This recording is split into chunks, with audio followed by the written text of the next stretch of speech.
Top stories tonight in Y News. President Ferdinand Marcos Jr. invites firms in Czech Republic to invest in Philippines' critical minerals processing. House lawmakers defend the frequent foreign travels of President Marcos Jr. The camp of religious group leader Apollo Kiboy submitted reasons on why he should not be arrested and detained in the Senate. And we will discover why French President Emmanuel Macron urged Europeans to be ready if Russia wins war in Ukraine. Good evening, Philippines and the world. Today is Friday, March 15, 2024. Join us in the next hour as we deliver today's top stories around the Philippines and in other parts of the world. We are also seen in 1,935 satellite monitoring centers nationwide and via live streaming worldwide through the UNTV News and Rescue social media channels. I am Harleen Delgado. First in the news. In his last day of state visit in Czech Republic, President Ferdinand Marcos Jr. attended a business forum in Prague and secured investments in various sectors. To give us the details, here's Val Onya Jr. live from Prague, Czech Republic. Yes, Val, good evening. Yes, Harleen. Earlier, President Ferdinand Marcos Jr. met with Czech officials at the Philippines-Czech Republic Business Forum held at Chernin Palace in Prague. This gathering took place as part of his state visit on Friday, March 15. Czech President Peter Pavel and President Marcos oversaw the signing of key memoranda of understanding in sectors such as semiconductor and IT BPM. In his speech during the business forum, PBBM invited Czech companies to invest in the processing of the country's critical minerals to mitigate the risk of global supply chain disruptions. Also, President Marcos sought the support of Czech Republic to support the Philippines for the resumption of the Philippine-EU Free Trade Agreement or FDA negotiations. We believe that the resumption of these negotiations will be a big step in furthering our trade relations with the end view to establish a stable, predictable, and enabling business environment that promotes inclusive and sustainable growth and development. The negotiations have put on hold until July 2023, while the European Union and the Philippines announced their intention to begin technical discussions with a view to potentially resuming negotiations. Today marks the conclusion of President Marcos' state visit to the Czech Republic, and he will be departing for the Philippines later after meeting with the Filipino community here in Prague. It is expected that he will provide a report upon his arrival in the Philippines on Saturday afternoon. Back to you, Harleen. Thank you, Val Onya Jr. reporting live from Prague, Czech Republic. President Ferdinand Marcos Jr.'s primary objective during his state visit to Prague is to strengthen the relationship between the Philippines and the Czech Republic. Hence, it is welcomed by President Marcos that the Czech Republic announced their intention to double the quota of Filipino workers allowed to work in their country each year. Nelma Ribuhok reports. The government of the Czech Republic has announced during President Ferdinand Marcos Jr.'s state visit that the quota for Filipino workers allowed to enter each year will increase to up to 10,300 starting this May. President Marcos Jr. welcomed the said decision. I took note of the Czech Republic's announcement that you have increased the quota for Filipino workers from 5,500 to almost double that from January 2024 to 10,300 per year starting in May of 2024. For Filipinos applying for work abroad, the increased quota of Filipino workers accepted to work in the Czech Republic represents a significant opportunity. Magandang opportunity siya para sa atin kasi sa ngayon mahirap talaga maghanap dito ng trabaho lalo na kung wala kang experience. More opportunity na po para sa mga Pilipino na kagaya po namin na nag-a-apply po at nangangarap makapag-abroad. More opportunities para sa amin na nag-hope na makapag-abroad din kasi medyo mahirap din dito sa Pilipinas eh. Nakaipon ka naman pero ayun, nagagamit din. Given the increasing demand for Filipino workers, President Marcos and Czech Republic President Peter Pavel witnessed the signing of the joint communique on labor consultations mechanism, putting in place a mechanism to tackle labor issues and for more organized deployment of Filipino workers. The Czech Republic is second home to 7,026 Filipinos working in the processing industry, automotive, repairs of appliances, manufacturing, IT communications, real estate, health or wellness, and household service work. Nel Maribuhok, UNTV News and Rescue. We serve the people, we give glory to God. Solons defend foreign travels of President Ferdinand Bongbong Marcos Jr.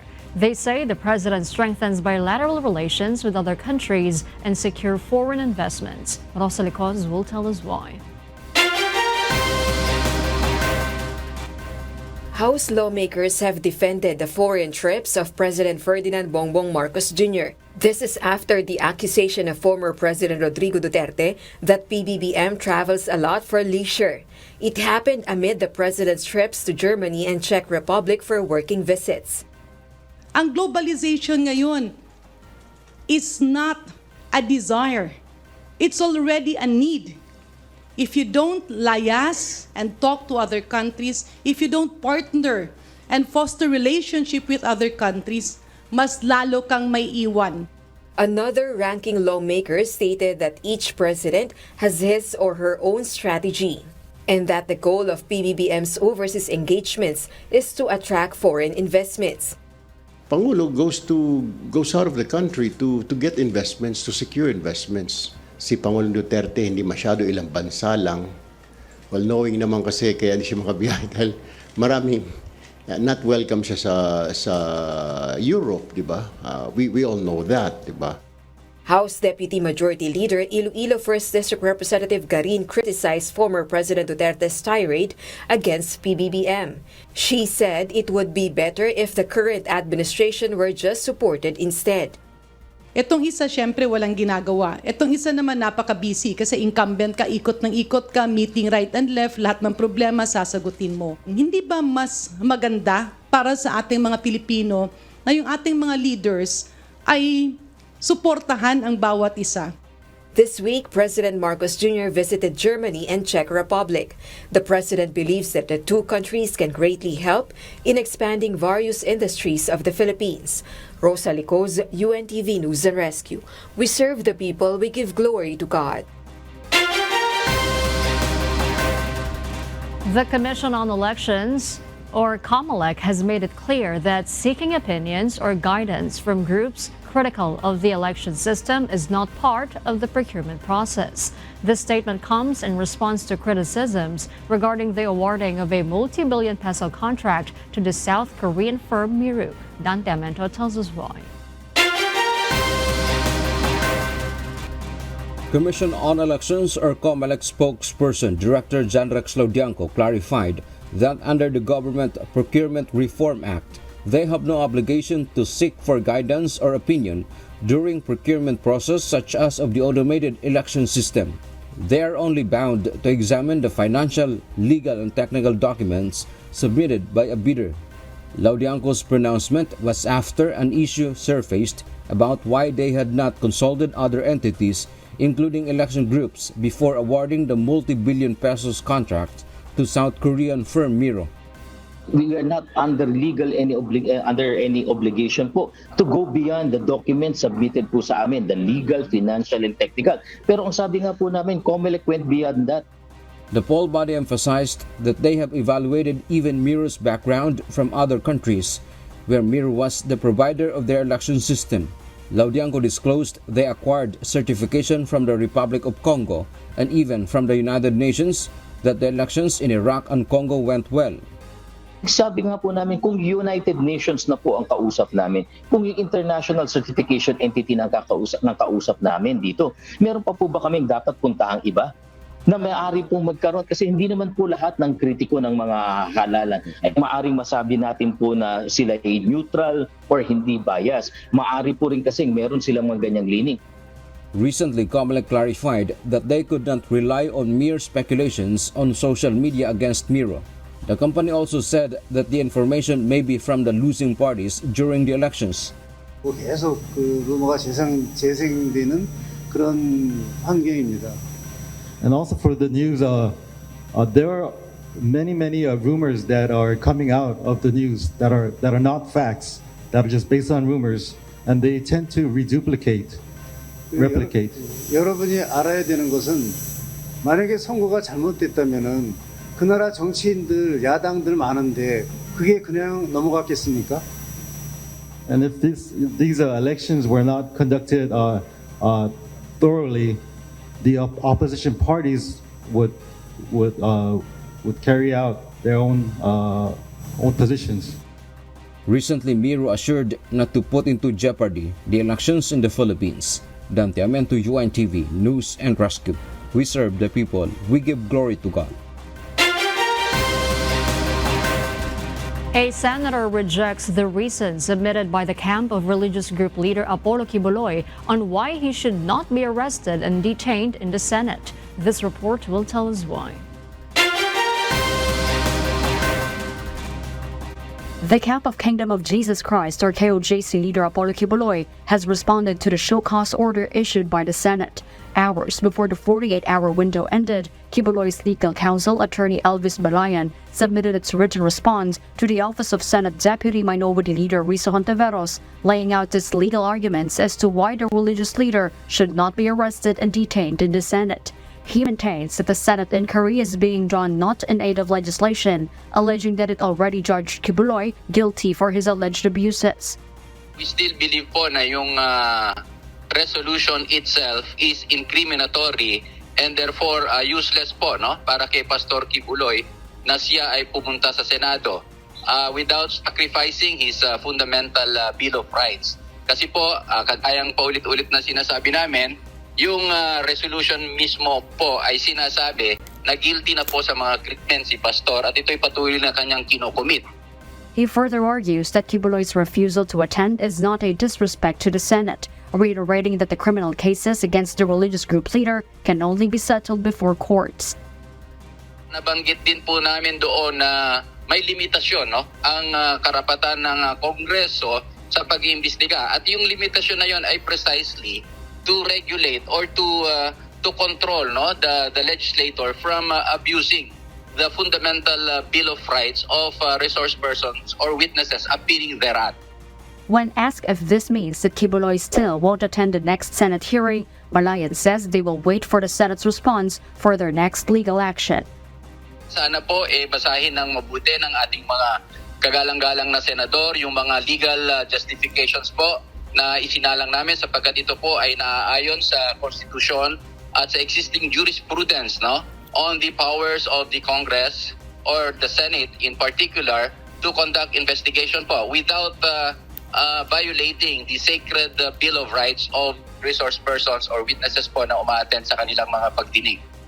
In response, Hontiveros says he will request Senate President Juan Miguel Bigzubiri to approve the arrest order against the religious group leader. The opposition leader emphasizes that Kiboy will be detained not because of his guilt over allegations, but because of him snubbing the Senate investigation. She also cited previous Senate inquiries that serve as precedent in investigating the issue, while a case is already filed in court. The lawmaker also disputed the claim that the Senate's resolution that she filed is incriminatory, pointing out that it is only proposed and that the Senate cannot judge guilt or innocence. Hontiveros further dares Kiboy to face the investigation, and enough with the drama. Hardy Delgado, UNTV News and Rescue. We serve the people. We give glory to God.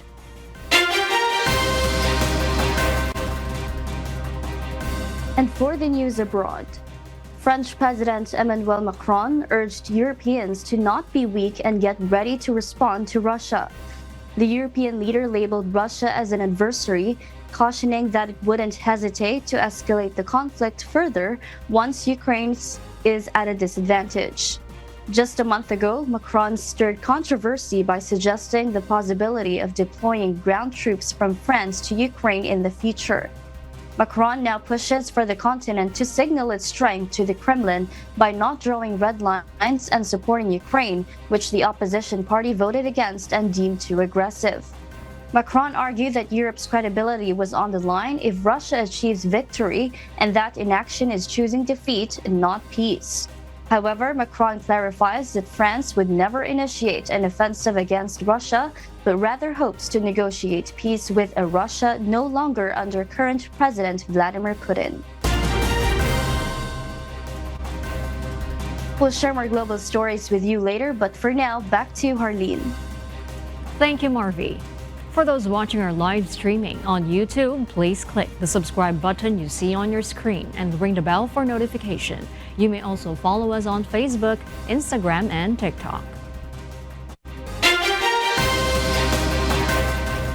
In other news, during today's continuation of the Combined Arms Training Exercise or CATEX in Capas-Tarlac, the Philippine Army deployed 4 autonomous truck-mounted howitzer systems, a 155mm self-propelled gun system. In the simulated scenario, the Philippine Army's objective is to defend the country against foreign invaders. This remarkable system boasts a striking range of 41 kilometers and has proven instrumental in countering insurgencies in Visayas and Mindanao. Distributed across various major units of the Army nationwide, ATMOS has become an indispensable asset. As local terrorist groups gradually weaken, the focus shifts to addressing external threats, aligning with the directive of the President. Matatandaan natin na ang ating Pangulo mismo ang nagsabi na bilang kanyang national security policy ay dapat ang ating armed forces, ang ating hukbong katihan ay magsimula ng maghanda sa ating tinatawag na territorial defense. This year, the Philippine Army embarks on its largest exercise yet, engaging 5,000 Army members to assess the force's capacity to mobilize, maneuver, and sustain large-scale operations during combat. Only through this kind of large-scale training exercise natin makikita kung yung ating dating ginagawang inisyatiba sa capability development ay talagang ating magagamit kung kailangan gamitin sa mga hinaharap na pagkakataon. More than 3,000 confiscated and forfeited products were destroyed by the Department of Trade and Industry, or DTI, in commemoration of World Consumer Rights Day. The said products did not undergo the proper process of the agency. Hence, it was deemed unsafe for public use. Jed Medicina details why.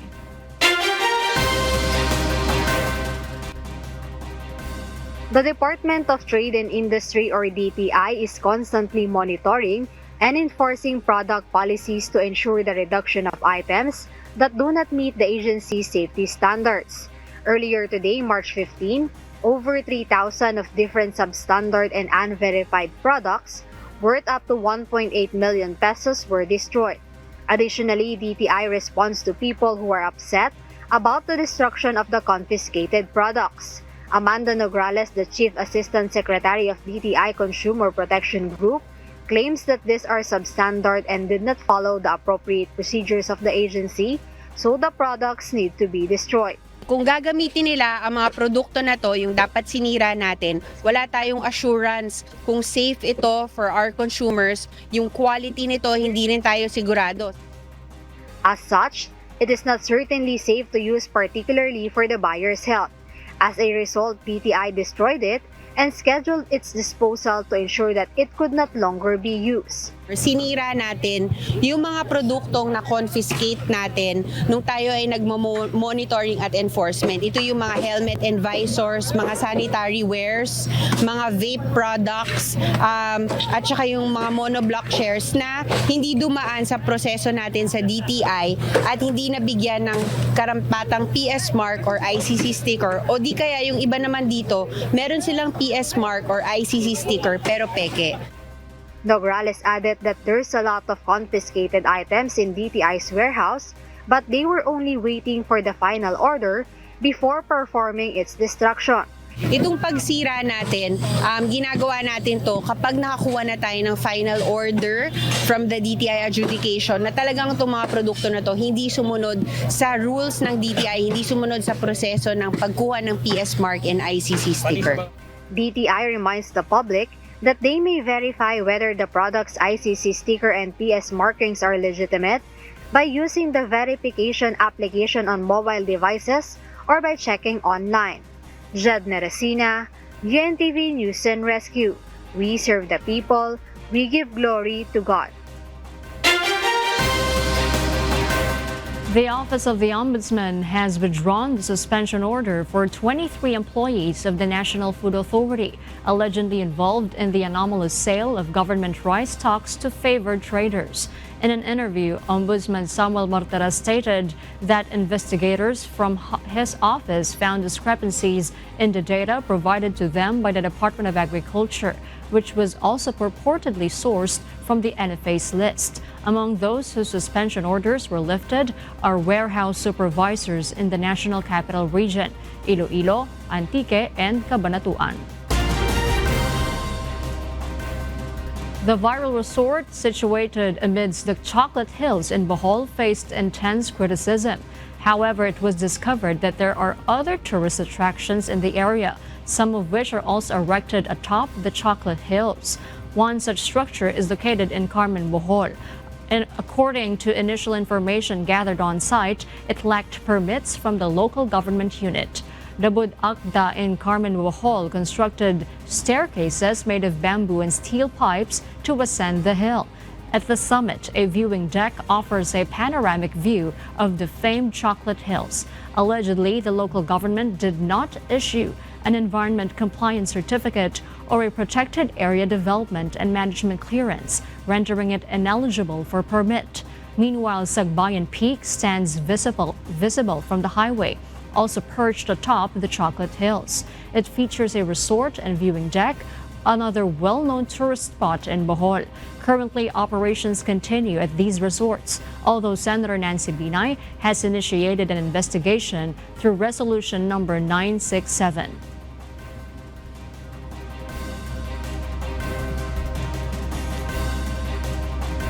These structures are located within the protected area of the Bohol Chocolate Hills and UNESCO Global Geopark. As of now, there is a reluctance from LG officials, establishment owners, and even the Department of Environment and Natural Resources to address the issue.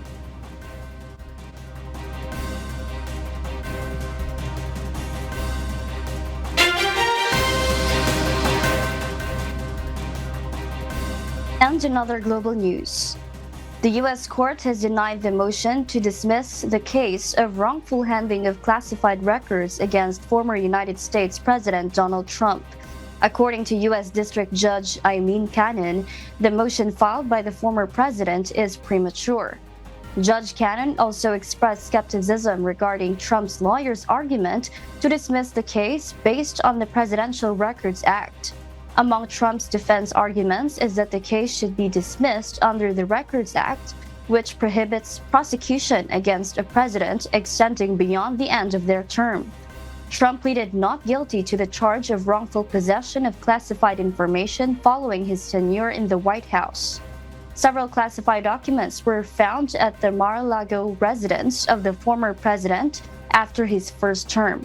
According to Special Counsel Jack Smith, the leading prosecutor in the case, the court should not grant Trump immunity based on the Records Act because once a classified document is released by the White House, it can become the personal possession of the former president. Trump is currently facing 40 criminal charges related to mishandling classified documents, including willful retention of national defense information, false statements and representations, conspiracy to obstruct justice, withholding a document or record, and corruptly concealing a document. Scientists are sounding the alarm about the emergence of the deadly H5N1 avian flu virus in Antarctica. This marks the first time the virus has been found in penguins in the continent. Nina Bascon tells us why.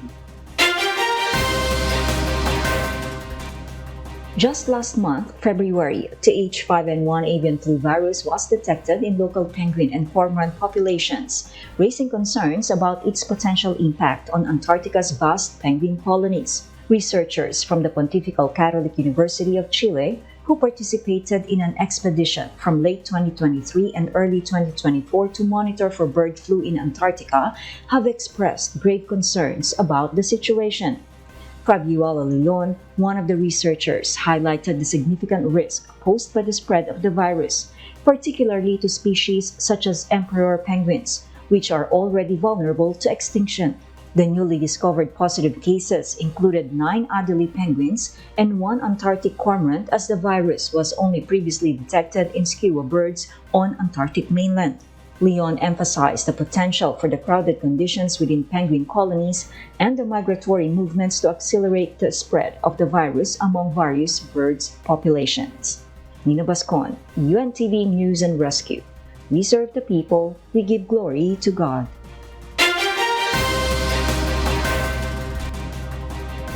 And those are the reasons behind the news in other parts of the globe. I am Marvi Delfin, live from Perth, Australia. Good evening.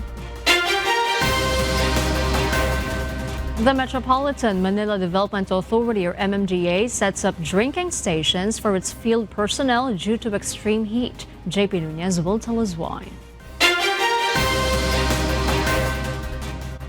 Water tanks, water containers, and bottled waters were set up on bases of Metropolitan Manila Development Authority, or MDA.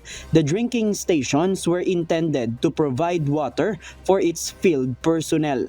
This is to avoid heat stroke or heat exhaustion due to soaring heat. According to an MMDA personnel, they badly need water during their duty. Kailangan talaga ng tubig. Malaking tulong yan kasi hindi ka napipili. Mahirap na may stroke sa gitna ng kalsada, sir. Sobrang init, sir. A supply of water for them would mean additional expenses as they need to buy bottles of water. They are thankful that the agency initiated to provide them water supply through drinking stations. Bibili kami sa vendor. Mga 30 pesos yung malaki. Bumibili po, sir. Ilang bote kayo sa araw? Mga 5, sir. Yes, sir. Isang bote po. 25, malaking tulong na rin to. Meanwhile, starting today, March 15, MMDA reinstated the heat stroke break. MMDA field personnel and street sweepers may take 30-minute heat stroke break during their duties to protect them from heat-related illnesses. According to MMDA, in the previous years, there are on-field personnel who collapse due to extreme heat. JP Nunez, UNTV, News and Rescue. We serve the people, we give glory to God. Our Kasangbahay, as the world faces these trying times amid the various challenges and uncertainties, we are inviting everyone to join the global prayer for humanity. Good day. I'm Brother Eli Soriano of the members of the Church of God International. I want to invite you to join us in a minute of prayer every day to pray for humanity and the whole world as we go through these perilous times. While safety measures like washing of hands and strengthening of our immune systems may help us through this horrible predicament, there is still no precaution or cure more powerful than God's mighty intervention. And we need His intervention now more than ever. It doesn't matter what religion you are in or what denomination you belong. This is an invitation for all the people around the world who cares for the future of their family, friends, loved ones, and humanity as a whole. Everybody is welcome to pray with us. For more details, you can check out the description box below. Thank you very much, and I hope to hear from you soon. May God bless you.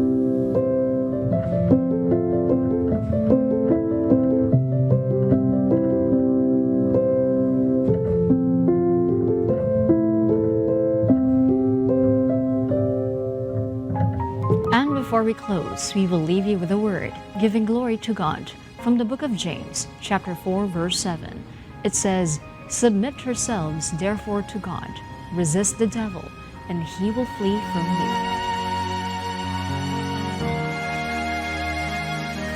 And those are the reasons behind the news March 15, 2024. Reasons we deliver to you as they unfold. Because we need to know. We will always ask why. I'm Hardin Delgado. We serve the people. We give glory to God.